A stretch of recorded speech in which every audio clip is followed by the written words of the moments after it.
Hi, I'm Sal Henley and we're back in the Slimming World kitchen. We're going to do some cheesy chips today and I'm really excited because this is one of my favourite snacks to go to. You're probably wondering, how does cheese and chips fit into the Slimming World plan? Well, very easy.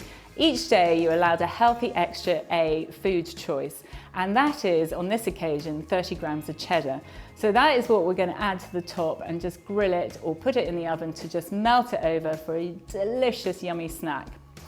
So what do you need? Potatoes, of course. Now, it's important you choose the right potato. I wouldn't go for waxy ones or new potatoes. What you're looking for are the older potatoes. So they're King Edwards, Maris Pipers, Desiree, Vivaldi, that type of one. And I've already chopped some up here, but I was just going to talk to you about a speed peeler. And you're probably thinking, what do you mean by a speed peeler? It's one that has a rotating blade, and a lot of people just sort of peel like that. But actually, when you've got a speed peeler, what you can do is go back and forth. So it actually speeds up the peeling. It's a lot easier when you're doing something like a carrot or a cucumber and you're peeling it. But essentially, you can use it in a traditional way like that as well. You can use a Y peeler as well, and that's a speed peeler, as long as it's still got the rotating blade. So once you've peeled it, then it's up to you how thick you want to chop it. I like sort of chunky chips, so I am going to cut that into sort of 1.5 centimeters wide, and we'll just go through all of them like that. Then what I'm going to do is put them into a pan of cold water. And you're probably thinking, why cold water? So there's a rule of thumb. Basically, anything that grows underneath the ground, like carrots and potatoes, you put into cold water and bring up to a boil. Anything that grows above ground, like broccoli or peas, you put into boiling water and cook. It's just a good one to remember. And the reason is because this is a starch in here.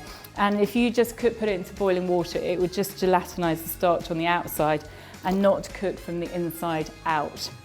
So we're going to put those in, and that's about 1.2 kilos, probably about 3 or 4 large potatoes. I always work on a sort of gauge of 1 potato like that per person is perfect. So you bring them up to the boil and cook them for 5 minutes. You just want to make sure the tip of a knife goes in about 1 millimetre or 2 millimetres quite easily. So the potatoes are now cooked for 5 minutes and then lovely and steamy. What you want to do is just leave them for about 1 or 2 minutes to just dry off in the steam once you've drained them. And then I'm going to use the universal tray that's part of the oven. As you can see, it's that large one that comes with the oven. It's perfect for this because you can get a single layer of chips on it. When you cook chips, the point is that you want to keep them all separated so that they don't steam, but they actually sort of roast and bake. Now what we're going to do is put on some low-calorie cooking spray, and you need to be quite generous with this. So at this point you can season it with salt and pepper, or Cajun seasoning, or curry powder even. Just check there's no flour, oil or sugar in the ingredients, and then you know it's sin-free. Even paprika or dried mixed herbs would be fantastic. On this occasion I'm just going to do lots of pepper because I love pepper, and just a little bit of salt. And then what we're going to do is we are going to toss those, and if you can bear it, try and get your hands in there, clean hands, and do that. Then what you want to do is take the time to just spread these out so they are separated. And that's why this tray is so good, because it's so big. And then what you want to do is pop that into an oven that's preheated at 240 degrees centigrade, 220 fan or gas mark 9. Do it for 20 minutes, and then what you want to do is bring it out of the oven, turn the chips again, and spray them again with a little bit more of low-calorie cooking spray, and make sure they're separated, and then pop them in the oven for another 15 or 20 minutes until lovely and golden and crisp. So the chips have come out of the oven and they're lovely and golden. So I'm going to just divide those between 4 little ramekins. Quickly put that in. There we go. And like I said, you could make them thinner if you wanted to. Great, so now the chips are in there. I'm going to put over 30 grams of cheddar cheese over each one. I'm using mature or extra mature is good. Don't use the mild ones because what you want is a punch of flavour. I was in group one day and a friend of mine, she said, oh, I had an old bit of Stilton in the bottom of the fridge. I didn't have any cheddar, so I put that on.